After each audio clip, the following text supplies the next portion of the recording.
Então, nós, os vigiarmos e termos atenção para não sermos maledicentes, é um trabalho conosco, é um cuidado. Ele fala para nos despojarmos, quer dizer, nos despedirmos, abrirmos mão realmente disso. E não mentais uns aos outros, uma vez que vos despedistes do velho homem com os seus efeitos. Então, o convite de Paulo é para permitirmos em nós uma ressurreição, um renascimento para o novo, uma nova postura perante a vida, com novas atitudes perante a vida. E ele diz: e vos revestistes do novo homem, que se refaz para o pleno conhecimento, segundo a imagem daquele que o criou. Falando de Deus, né? Onde não pode haver grego nem judeu, circuncisão nem incircuncisão, bárbaro, cita, escravo, livre, porém, Cristo é em todos. Porque havia muita distinção entre eles, né? Entre o povo escolhido e o gentil, todos os povos. E ele fala assim: olha, o Cristo é em todos eles. O amor há de ser para todos. Ele diz: revestimos, pois, como eleitos de Deus, santos e amados, de ternos afetos, de misericórdia, de bondade, de humildade, mansidão e longanimidade. Então ele diz assim: para nós revestirmos de virtudes filhas do amor, suportai-vos uns aos outros, perdoai-vos mutuamente, caso alguém tenha motivo de queixa contra outro. Assim como o Senhor perdoou, assim também perdoai vós. Gente, Paulo está falando de agirmos amorosamente uns com os outros. E se houver caso de algum engano, algum erro, alguma queixa que seria da nossa parte com relação ao outro, ou do outro com relação a nós mesmos, o que ele fala? Perdoa. Como o Mestre nos perdoou. Perdão. Porque o que o perdão promove? Ele é aquela ponte entre. A ponte que promove é uma transformação. Permite a pessoa prosseguir na estrada. Esse processo é revelador. Errei, mas agora eu quero seguir em frente. Eu não tenho relação a pessoa pode seguir uma nova postura. E foi isso que o Paulo fez comigo. Porque o Paulo instaurou a perseguição aos cristãos, instaurou. No futuro, ele mesmo foi alvo dessa perseguição? Foi. Mas o que ele fez com ele? Ele se perdoou. Como? Trabalhando. Paulo, quando ia às sinagogas falar, com certeza muitos.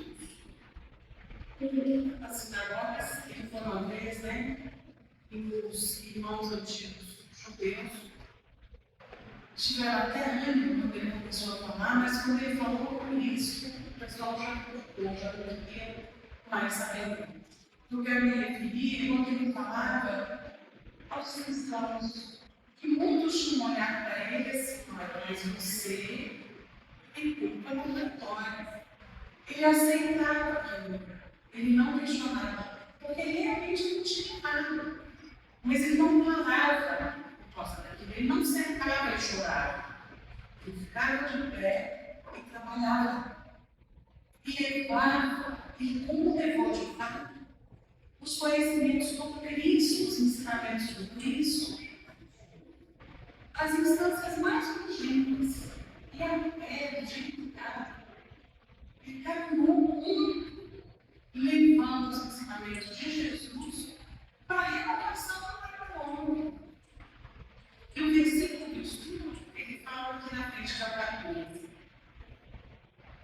acima de tudo isso, porém, esteja a caridade para que o Emmanuel falou, esteja a caridade, que é o vínculo da perfeição.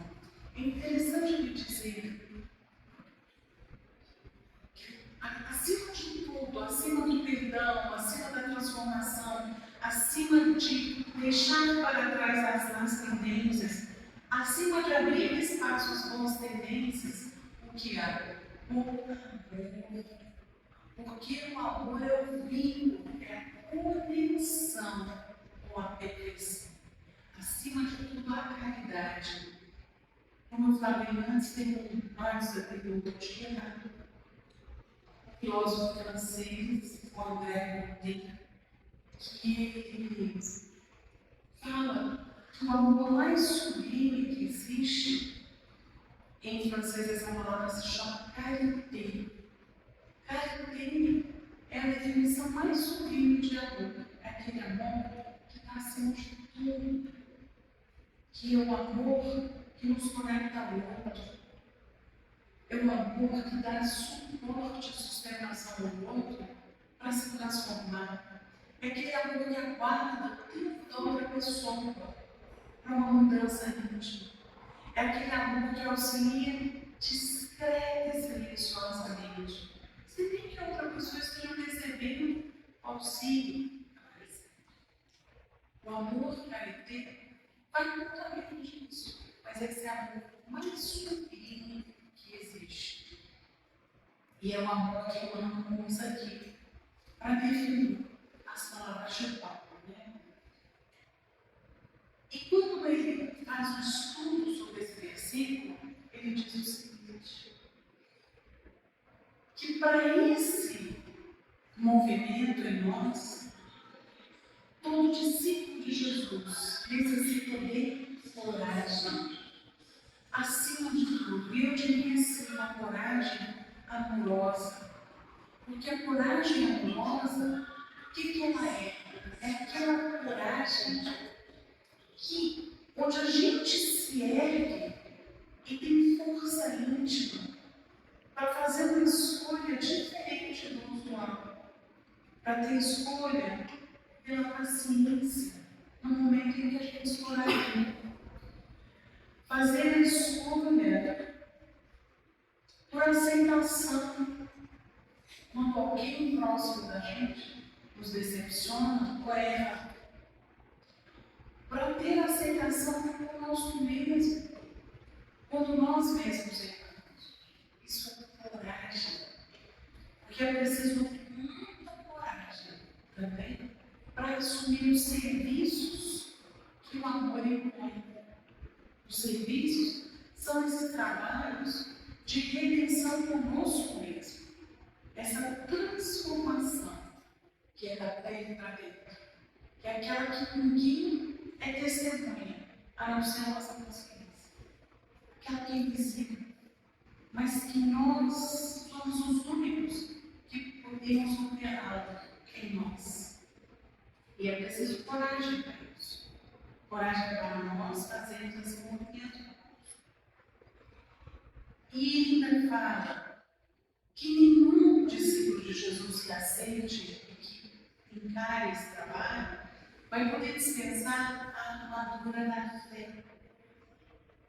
Porque com a fé nós temos condição de marchar perante a vida com desassombro, desassombrada, com vontade, com determinação, com persistência, continuando, firme, forte.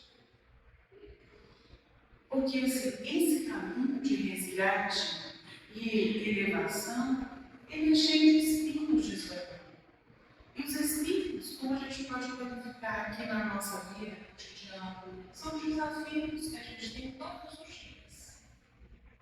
Os desafios de persistir fazendo um bom trabalho, os desafios de conviver com os nossos defeitos, trabalhando, sagrando, o desafio de conviver com as outras pessoas da nossa vida, porque as outras pessoas são nossos espelhos.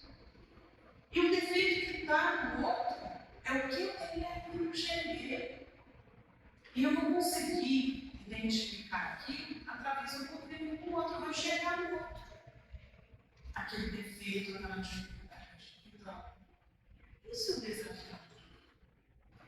Esse serviço, e onde é preciso coragem, nesse processo de redenção conosco mesmo, nós vamos encarando sempre espíritos no nosso cotidiano. Não são espíritos para nos ferir, mas para nos abrirmos à nossa própria realidade, nos abrirmos para esse processo de renovação. Me lembra que a lagarta, quando se transforma na metamorfose em borboleta, ela não tem que romper aquele casulo. Então, os espinhos eles servem para romper os nossos casulos. Não negar o espinho, mas aceitar a bênção daquele movimento que muitas vezes nos causa dor. Porque é para matar o velho e nascer o novo. Não é para a gente resistir, para nós aceitarmos as dificuldades e crescermos com ela. Por isso precisamos da armadura da fé. Fé em que os seres divinos, as sementes divinas que nós temos em nós, os seres divinos que nós somos. E aí é preciso realmente disposição, coragem, desassombro para persistir nessa caminhada. E Emmanuel fala que esse trabalho se constitui de lutas, sofrimentos, sacrifícios, suor e testemunho. Quando ele fala das lutas, eu diria que são as lutas que nós carregamos conosco, dos conflitos que muitas vezes nós alimentamos dentro de nós.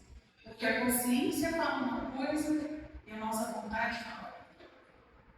Esse é o conflito, isso é luta. Mas é uma luta nossa conosco mesmo. Não é nossa com o outro fora de nós. Não, nossa conosco. É essa luta. Ele fala de sacrifício.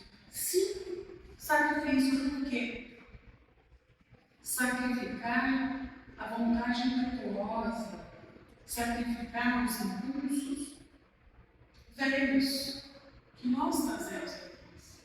Os impulsos que nos levam no dia a dia a reagir, a nos fecharmos, a nos irritarmos, a contestarmos sem ouvir o outro. Simplesmente porque é um impulso. É algo que nós temos tanto treino no passado que hoje a gente precisa se educar. E por onde a gente educa? Pelo raciocínio, pelo entendimento.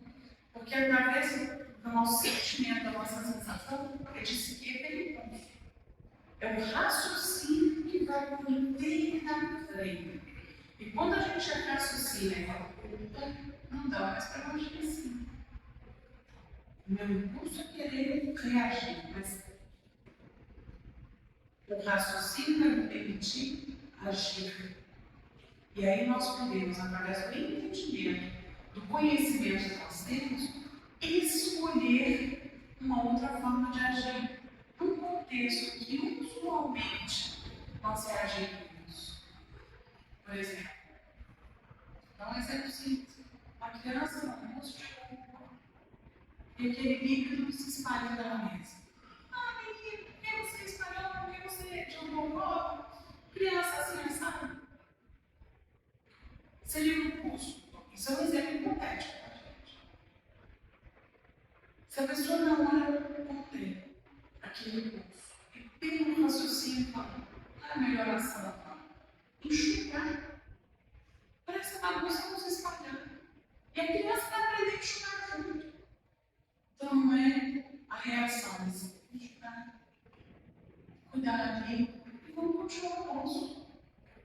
Acabou. Já educou assim que a criança perceba, assim que ela tenha consciência, aprendeu, e de uma outra vez a própria criança vai enxugar. Ela vai ter, vai aprender. Sim, mas é um cuidado nosso conosco. Eu dei esse exemplo, mas com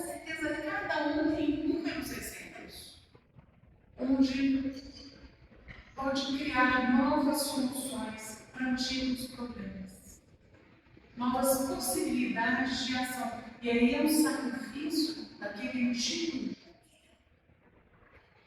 Muitas vezes sofrimento, sim, muitas vezes é sofrido, mas não é aquilo que a gente está habituado. Precisa ser não, mas muitas vezes nós sofremos. O Emmanuel fala do suor, claro, suor fruto do esforço, suor fruto do trabalho, o suor fruto da persistência, do prosseguir, do continuar, apesar dos nossos maus erros. Porque às vezes a gente tem um desejo, tem uma vontade, a gente busca, se esforça, mas na hora de dar o testemunho, muitas vezes a gente não dá conta. E é no momento de testemunho que a gente vira a chave. A gente vira a chave. E o testemunho é uma. O que seria o testemunho? Daquele momento onde tudo está contra a gente. Vamos lembrar de Jesus. A crucificação foi um testemunho de Jesus. Ele aceitou, merecia.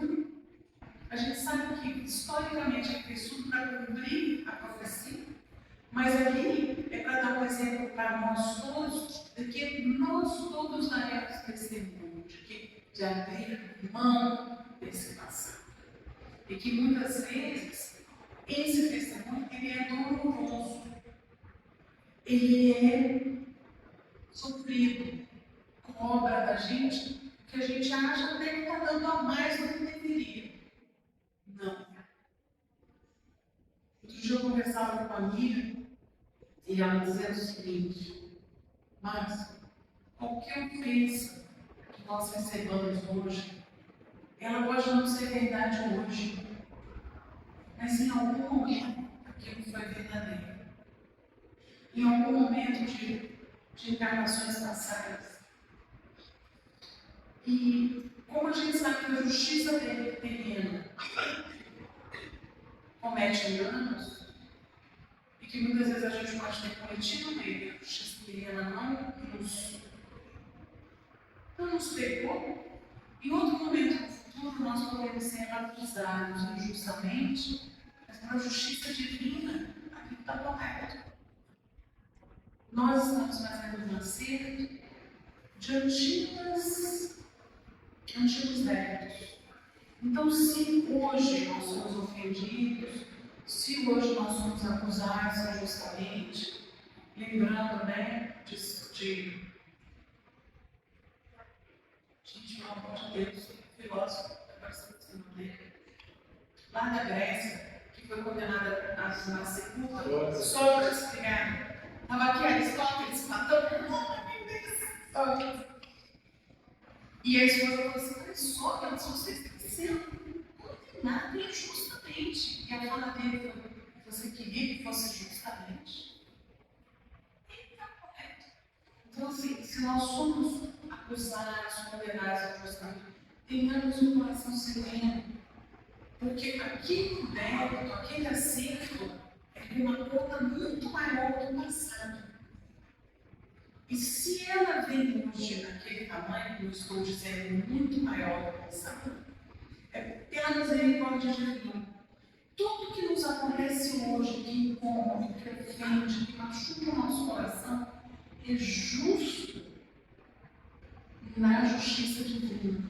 Porque é aquele momento de sacrifício, de testemunho, é aquele momento do nosso sofrimento, de publicamente nos apresentarmos e de sermos muitas vezes mal julgados, mal vistos. Não importa. Nós estamos vivendo um acerto de contas com uma lei divina. Então, o nosso contexto é sempre o melhor, o mais adequado para que nós desenvolvamos o amor. Então, quando Jesus fala, né, no Pai Nosso, a perdoarmos aquele que nos ofende, isso, assim. Perdoar as coisas. Exatamente isso. Perdoar por quê? Porque aquilo ali não é ofensa nenhuma, está justíssimo. Nós estamos colocando conta em dia com a lei. Trabalhamos com amor, lembrando que aquela circunstância nos favorece. E ao invés de gastar energia brigando com a situação, nós aceitamos a situação e caminhamos. Voltando a Paulo, que leu Paulo Estevam lembra do trecho que foi apedrejado e foi deixado ao julgar, porque foi julgado como morto. Os amigos é que foram lá, o recolheram, e de verdade ele ainda estava vivo, levou 6 meses para se recompor e continuou vivo. Quando ele levava aquelas pedradas,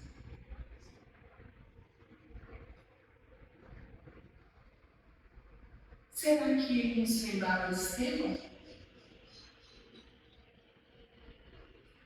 Que ele mesmo havia incitado, criado aquela situação.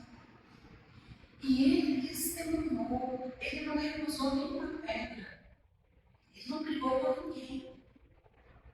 Ele recebeu todas as pedradas, se sustentou ali, deu o testemunho dele. E assim que se recuperou, continuou trabalhando. Neste momento, ele estava fazendo mesmo que ele não fala.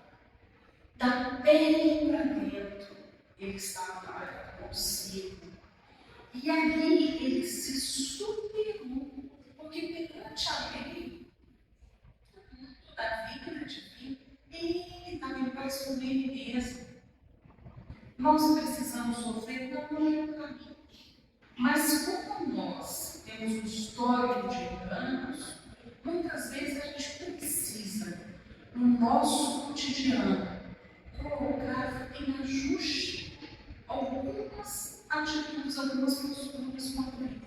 Então não temamos o que vier. Não é injusto misericordioso, é tranquilo. Estevão veio desencarnar, Paulo continuou vivo aqui. Vive também Estevão continuou.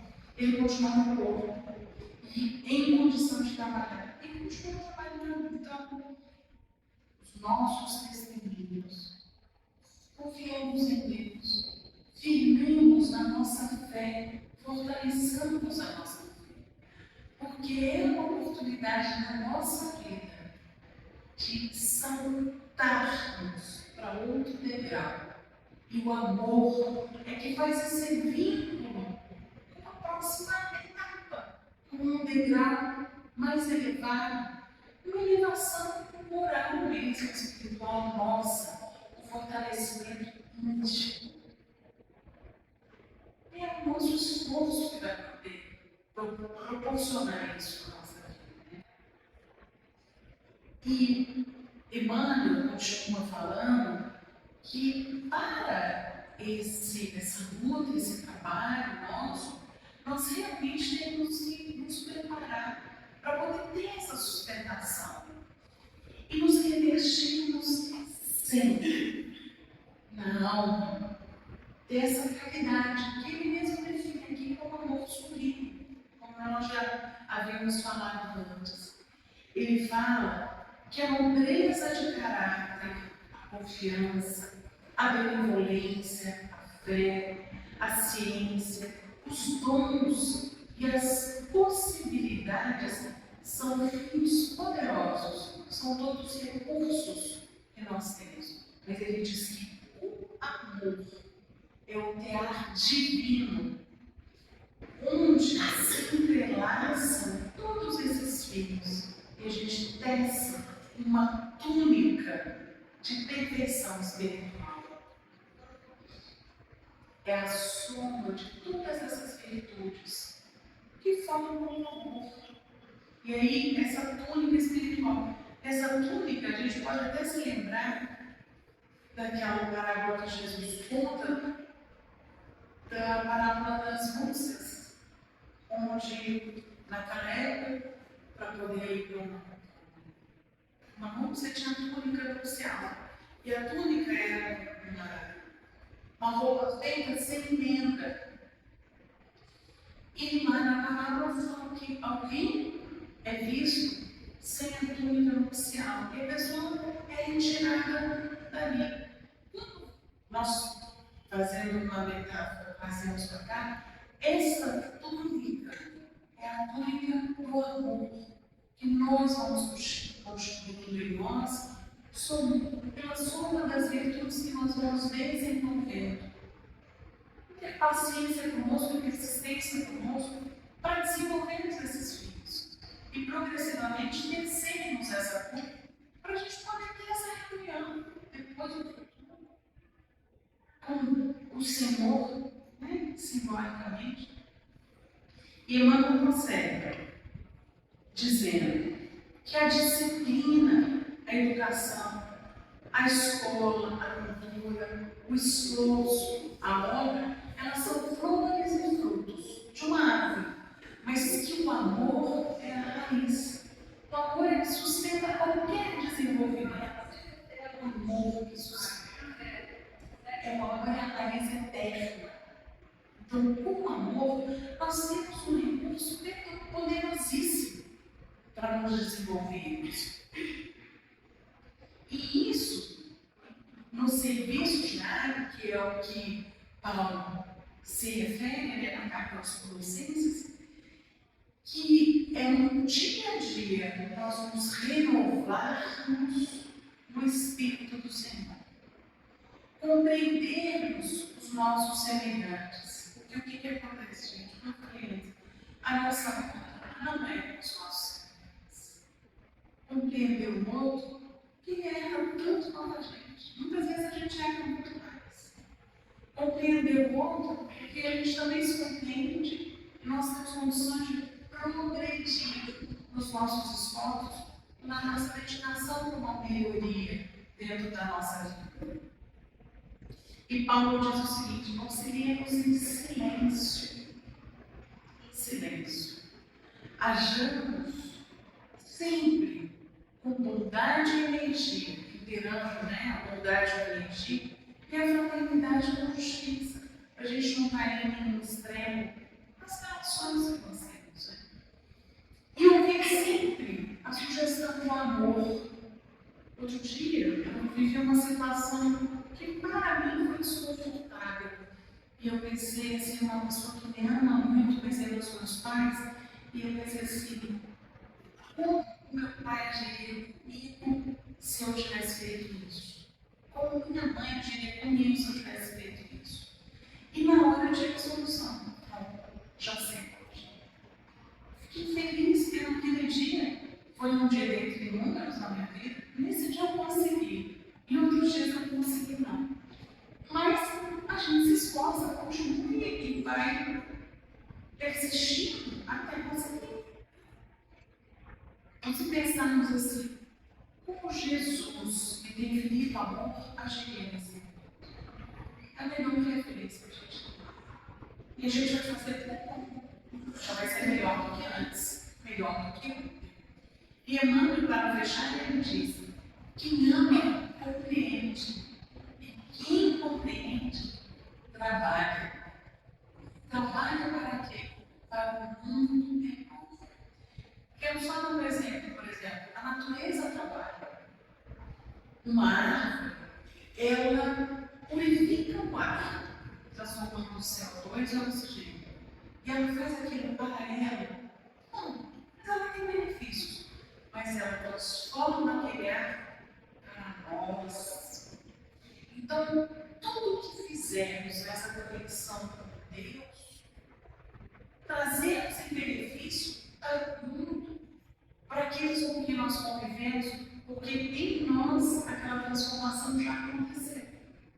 Mas nós podemos materializar, através da nossa atitude, na interação com o outro. É isso.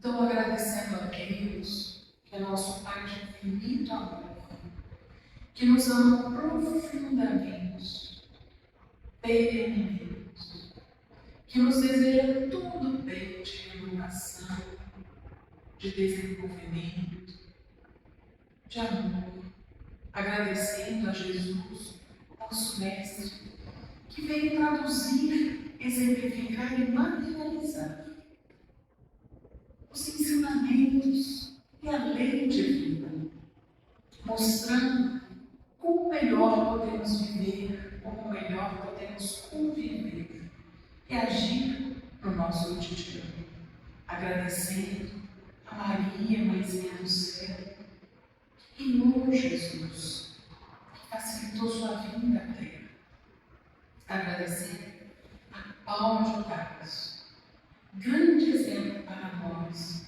de transformação, de firmeza, de determinação, de persistência e de trabalho também. Que nós, em nossos corações, nos abramos a essa transformação. Que nós, no nosso cotidiano, tragamos para a nossa vida este amor que tantos amamos, que tanto almejamos.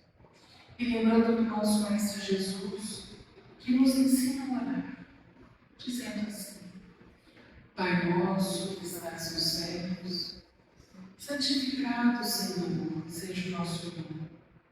Venha a nós o vosso reino. Seja feita, meu Pai, a vossa vontade, assim na terra como nos céus. O pão nosso de cada dia nos dai hoje. Perdoa, Senhor, as nossas ofensas, assim como nós perdoamos a quem nos tem ofendido. Não nos deixeis cairmos em tentação, mas livra-nos, Pai, de todos os males. Que assim seja.